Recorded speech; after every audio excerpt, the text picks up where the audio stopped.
Hello प्यारे बच्चों, Lakshman classes में आपका स्वागत है। आज हम लोग मोस्ट इम्पोर्टेंट क्वेश्चन देखेंगे जो यूपी बोर्ड में आने वाले हैं। 10th क्लास यूपी बोर्ड में आने वाले मोस्ट इम्पोर्टेंट साइंस के क्वेश्चन। ठीक है, तो देखते हैं। देखो बेटा, पहला क्वेश्चन है, प्रकाश का परावर्तन क्या है और प्रकाश के परावर्तन के नियमों को लिखिए। दूसरा क्वेश्चन है, प्रकाश का अपवर्तन क्या है, प्रकाश के अपवर्तन के दोनों नियमों को लिखिए। ठीक है, ये ऐसे आ सकता है, स्नेल के नियम को लिखिए। तो कहने का मतलब ये है बेटा कि ये क्वेश्चन या ये क्वेश्चन, इनमें से एक 100% आना है, अथवा ऐसे भी आ सकता है, स्नेल के नियम को लिखिए। ठीक है, तो अच्छे से तैयार कर लेना है दोनों को। देखते हैं तीसरा प्रश्न। एक अवतल दर्पण की सहायता से एक अवतल दर्पण की वक्रता त्रिज्या 50 सेंटीमीटर है। इस अवतल दर्पण की फोकस दूरी ज्ञात कीजिए। तो बेटा, इस टाइप के क्वेश्चन आ सकता है, चाहे ऑब्जेक्टिव में आ जाए, चाहे लिखने के लिए आ जाए। तो 50 सेंटीमीटर है ना इसकी फोकस, तो वक्रता त्रिज्या, तो उसकी फोकस दूरी ज्ञात करनी है। तो इसको सॉल्व कर लेना आप लोग, है ना। इस तरह के सभी क्वेश्चन सॉल्व कर लेना। सिर्फ ये कहीं फोकस दूरी दे रखी होगी तो वक्रता त्रिज्या पूछ लेगा, वक्रता त्रिज्या दे रखी तो फोकस दूरी पूछ लेगा। ये वैल्यू चेंज हो सकती है, इतना सा अंतर होगा, लेकिन आना है। ठीक है, अगला क्वेश्चन देखते हैं। एक ऑटोमोबाइल में पीछे का दृश्य देखने के लिए उपयोग होने वाले दर्पण की वक्रता त्रिज्या 3 मीटर है। यदि एक इस दर्पण से 5 मीटर की दूरी पर स्थित, फिर से देखते हैं बेटा क्वेश्चन को। ठीक है, यदि एक इस दर्पण से 5 मीटर की दूरी पर स्थित है तो प्रतिबिंब की स्थिति, प्रकृति एवं साइज ज्ञात कीजिए। ठीक है, तो बेटा यहाँ पर ये लिखा हुआ है, यदि एक वस्तु, लिख लो यहाँ पर। ठीक है, क्योंकि थोड़ा सेंटेंस बन नहीं रहा है। यदि एक वस्तु दर्पण से 5 मीटर की दूरी पर स्थित है। ठीक है, तो इसको आप देख लेना, बुक में दिया होगा क्वेश्चन। फिर है नेक्स्ट क्वेश्चन। वायु में प्रकाश की चाल 3 × 10⁸ मीटर प्रति सेकंड है, तब यदि जल का अपवर्तनांक 1.5 हो तो जल में प्रकाश की चाल ज्ञात कीजिए। इस टाइप के क्वेश्चन भी कर लेना आप, जरूर आता है।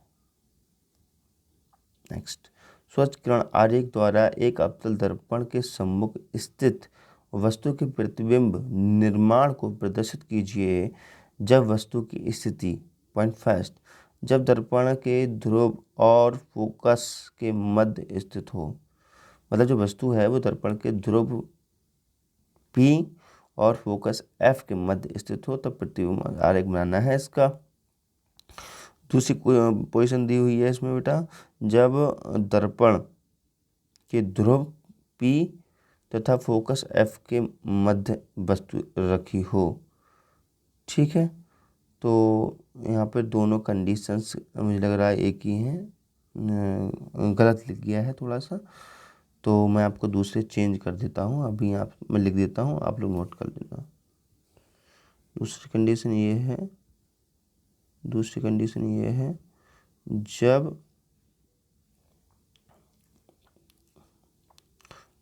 जब फोकस पर स्थित हो। कहाँ हो वस्तु? फोकस पर स्थित हो बेटा। ठीक है, जब फोकस पर रखी हो तो प्रतिबिंब कैसा बनेगा, कहाँ बनेगा, ये आपको बताना है। मेरी बात को फिर ध्यान दो बेटा, जितने प्रकार के प्रतिबिंब बनाए जाते हैं ना, इसमें सारे सीख लेना अच्छे से। लेकिन ये कुछ इंपॉर्टेंट जो मैंने बता दिए, लेकिन सभी सीख लेना आप लोग, अच्छा, क्योंकि आपको अच्छे से पढ़ाया गया है तो आपको सब याद भी होगा। फिर है, उत्तल लेंस द्वारा प्रतिबिंब का बनना प्रदर्शित कीजिए जब वस्तु F1 पर रखी हो। ठीक है, और दूसरी पोजीशन, जब वस्तु F1 पर प्रकाश के केंद्र O के मध्य हो। इसके भी सारे चित्र देख लेना, लेकिन ये इंपॉर्टेंट है। प्रकाश का प्रकीर्णन क्या होता है? Scattering of light. किसी आंतरिक किसी आंतरिक यात्री को आकाश नीले रंग की अपेक्षा काला क्यों प्रतीत होता है? ये क्वेश्चन बहुत इंपॉर्टेंट है, आता है बार बार। ठीक है, देख लेना इसको भी। स्वच्छ प्रकाश का रंग नीला क्यों होता है? दूरदृष्टि दोष तथा निकट दृष्टि दोष क्या है? हर साल आता है बेटा, रट लेना इसको। ठीक है, दूरदृष्टि दोष, निकट दृष्टि दोष क्या है, इनका कारण क्या है होने का, उनका निवारण कैसे होता है, सचित्र वर्णन करना है, चित्र बनाना है। लेकिन बेटा एक बात ध्यान रखना, चित्र आप लोग गलत करते हो। बहुत ज़्यादा प्रैक्टिस करके जाना चित्रों की। इसके चित्र बनाने में बहुत ज़्यादा गलती करते हैं बच्चे। तो बेटा खूब अच्छे से चित्र बनाना है, प्रैक्टिस करके जाना है, ध्यान रखना मेरी बात का। तारे क्यों टिमटिमाते हैं? वर्ण विक्षेपण से। क्या होता है कि आप क्या समझते हैं, ये याद कर लेना। अगला है, एक उत्तल लेंस की फोकस दूरी 20 सेंटीमीटर है, तो इसकी क्षमता की गणना कीजिए। ठीक है, वैसे क्षमता वाले सिलेबस में है नहीं इस साल, लेकिन पेपर में आ सकते हैं, मुझे उम्मीद है, कर लेना। बेटा यहाँ तक आपका जो पहला चैप्टर है प्रकाश वाला, प्रकाश का परावर्तन वो तो समाप्त हो जाता है ना। और इस चैप्टर में बेटा जितने क्वेश्चन ना अंकित उदाहरण वगैरह हैं, जितना हो सके आप सभी सॉल्व कर लेना। क्वेश्चन देखो कोई सा आ सकता है न्यूमेरिकल, है ना, कोई बात नहीं, जितना इंपॉर्टेंट मिलेगा बता दिया मैंने। अब देखते हैं नेक्स्ट क्वेश्चन। नेक्स्ट अपना जो चैप्टर विद्युत वाला है ना, उसके क्वेश्चन स्टार्ट होगा। देखो, ओम का नियम क्या है? विद्युत परिपथ की सहायता से इसका सत्यापन कैसे करते हैं? ओम का नियम क्या है, इसका सत्यापन कैसे करते हैं, ये मैंने आपको कराया है, अच्छे से देख लेना। ठीक है, 3 प्रतिरोध R1, R2, R3 को पार्श्व क्रम में जोड़ा गया है, संयोजन के तुल्य प्रतिरोध का व्यंजन ज्ञात कीजिए। बेटा ये भी कराया है आपको, 3 प्रतिरोध है ना, समांतर क्रम में लगाया गया है, तुल्य प्रतिरोध ज्ञात करना है, प्रूफ इसकी डेरिवेशन। ठीक है, तो ये इंपॉर्टेंट बहुत ज़्यादा है। और देखो ऐसे भी आ सकता है, 3 प्रतिरोध R1, R2 को श्रेणी क्रम में लगाया गया है, तब इनका तुल्य प्रतिरोध ज्ञात कीजिए, ऐसे भी आप तैयार कर लेना। एक और क्वेश्चन, ठीक है। नेक्स्ट, किसी चालक के प्रतिरोध से आप क्या तात्पर्य है, मतलब कि चालक का प्रतिरोध होता है वो क्या होता है, और यह किन किन कारकों पर निर्भर करता है? बहुत इंपॉर्टेंट क्वेश्चन, रट्टा मार लेना इसका। फिर निम्नलिखित में बिंदुओं ए और सी के बीच तुल्य प्रतिरोध ज्ञात कीजिए निम्नलिखित चित्र में। ठीक है बेटा, इसमें ए और बी के बीच हमारे लिए क्या याद करना है, तुल्य प्रतिरोध ज्ञात करना है। मैं आपको बता दूं बेटा, समांतर क्रम या और श्रेणी क्रम से संबंधित एक सवाल 100% आना है। ये सवाल भी कर लेना, और जो भी बुक में दे रखी हो सारे सवाल कर लेना स्टेप के। ठीक है, नेक्स्ट,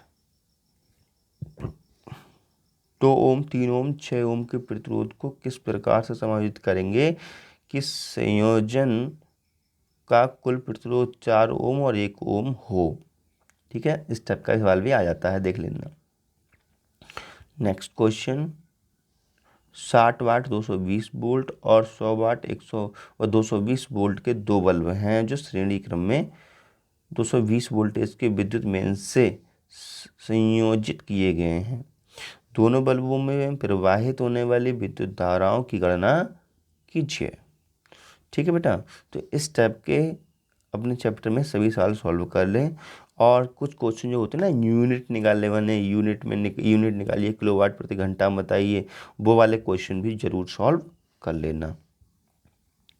नेक्स्ट, विद्युत चुंबकीय प्रेरण से क्या तात्पर्य है? बेटा अब देखो आपका तीसरा चैप्टर स्टार्ट हो गया विद्युत चुंबकीय प्रेरण वाला। ठीक है, तो देखते हैं इसके क्वेश्चन। घरों की वायरिंग के परिपथ में फ्यूज का क्या महत्व है? आवश्यक परिपथ आरेख बनाकर समझाइए। नेक्स्ट क्वेश्चन, विद्युत चुंबकीय प्रेरण के नियमों को लिखिए, इस सिद्धांत पर आधारित एक डायनेमो का सचित्र वर्णन कीजिए। मतलब बेटा जो डायनेमो होती है ना, डायनेमो जो होती है मोटर, उसको सचित्र वर्णन करना है। ठीक है, या ऐसे भी आ सकता है, नहीं मोटर नहीं बेटा, डायनेमो का मतलब होता है डीसी जनरेटर। ठीक है, तो अब देखते हैं दिष्ट धारा, अथवा में ऐसे भी आ सकता है ये दृष्ट धारा जनित्र का सिद्धांत समझाइए और इसकी कार्यविधि का वर्णन कीजिए। और नेक्स्ट है प्रत्यावर्ती धारा एवं दृष्ट धारा में अंतर बताइए। ठीक है, फिर एक प्रत्यावर्ती धारा जनित्र का सिद्धांत एवं कार्यविधि संक्षेप में सचित्र वर्णन कीजिए।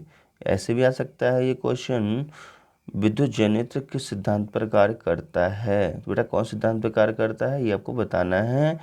इसका चित्र बनाकर इसकी कार्यविधि को समझाइए। इसमें बुरसों का क्या काम होता है ना, एसी जनरेटर में बुरस लगे होते हैं ना, उनका क्या काम होता है, और इसमें जो विभक्त वाले होते हैं उनका क्या कार्य होता है, इनका भी ध्यान रखेंगे। ये भी आता है साथ में जोड़ करके। फ्लेमिंग का वाम हाथ का नियम बताना है, वाम हस्त नियम लिखें। अथवा ऐसे भी आ सकता है, चुंबकीय बल की दिशा ज्ञात करने के लिए फ्लेमिंग के बाएं हाथ का नियम का उल्लेख कीजिए। और लास्ट क्वेश्चन है, खाद्य श्रृंखला से आप क्या समझते हैं। खाद्य जाल एवं खाद्य श्रृंखला में क्या अंतर होता है। अथवा ऐसे भी आ सकता है, स्तरीय पारतंत्र में पाए जाने वाले खाद्य जाल का उदाहरण सहित समझाइए। तो बेटा ये थे मोस्ट इम्पोर्टेंट क्वेश्चन आपके फिजिक्स के। तो आपकी 10th क्लास में जो फिजिक्स होती है इसके मैंने सारे मोस्ट इम्पोर्टेंट क्वेश्चन बता दिए हैं। और मुझे पूरी उम्मीद है, 100% उम्मीद है कि बेटा जितना मैंने बताया उतना आप तैयार कर लेते हैं तो आपके 90 नंबर या 90+ तो आ ही जाएंगे, पक्का 90+ आ जाएंगे बेटा। पेपर इतना देख लेना, तैयार कर लेना, उसके बाद आएगा। और मैं बताऊंगा आपको बेटा, जब आपका जितना भी फंसता है ना, आप कमेंट करके जो बताना कि सर हमारा इतना फंसा है ना। अच्छा लगता है, खुशी होती है जब बच्चा हमारा कहता है कि हमारा इतना फंसा। अब तक आपको जितना बताया गया है वो सारा का सारा फंसा ही है ना। और बेटा देखो, अगर आपको देखो पूरे 100 में से 100 अंक चाहिए, एक भी नंबर कम नहीं चाहिए। जब 100 में 100 अंक चाहिए तो आप लोगों के लिए जितना भी मैंने पढ़ाया है उतना खूब अच्छे से रिवाइज करके जाना, प्लस जो मैं इम्पोर्टेंट बता रहा हूँ ये भी पढ़ के जाना है। आपके 100 में से 100 आ जाएंगे, ध्यान रखना इस बात का। Okay, thank you, bye bye. और हाँ, रहेगी केमिस्ट्री की और बायोलॉजी की वीडियो, ये भी आपको बहुत जल्दी मिलने वाली है। ठीक है, चैनल को सब्सक्राइब कर लीजिए और लाइक कर दीजिए वीडियो। जैसे सब्सक्राइब कर लेंगे तो जैसे ही आपको बेटा हम वीडियो डालेंगे तुरंत आपके पास पहुंच जाएगी। ओके, तो बहुत जल्दी वीडियो देने वाला हूँ केमिस्ट्री और बायोलॉजी की आपको। Okay, bye bye, thank you.